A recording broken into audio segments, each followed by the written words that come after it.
So Sue, what happened with your father?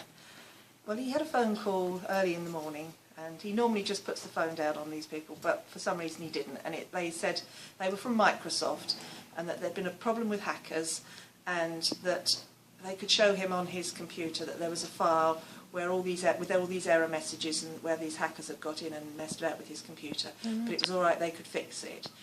And they went on and they told him what to do, and then somehow they got in.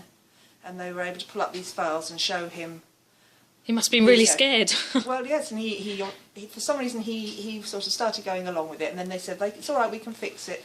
What we do is we take this off and we take that off, and we can put a newer version on, and it'll protect you from all that, and you won't have to worry about updates, and it'll be fine.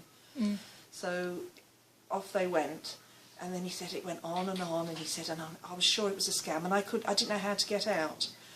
Oh, and did he pay any money? They then asked him, at the end, they said, OK, well, before we load the new one on, it's going to cost you £150. And he said, well, I knew this was a scam.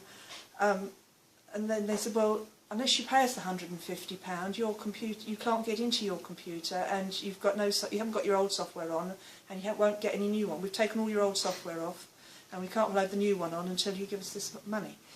So then he started doing all this money transfer details. Oh, and they talked him into all this stuff. But fortunately, the bank was able to see that it was fraudulent. They said, this is not a normal transaction, and they didn't pursue it. They didn't go on with it. So then the people started getting funny at the other end, and they said, well, if it hasn't gone through, you'll have to take the money down to a money union.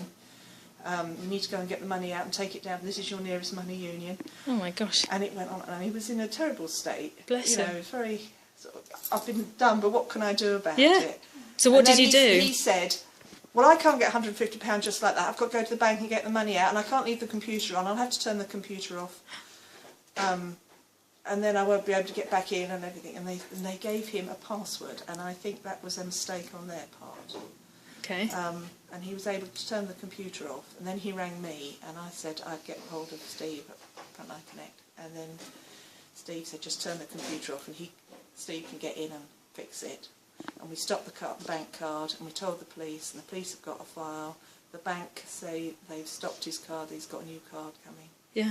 And then Steve was able to get in. They haven't removed the software. They said they'd remove the software, but they hadn't removed the software. They just put some blocks on things or something. So how did you feel once Steve had been on the computer to I think he's undo very things? relieved.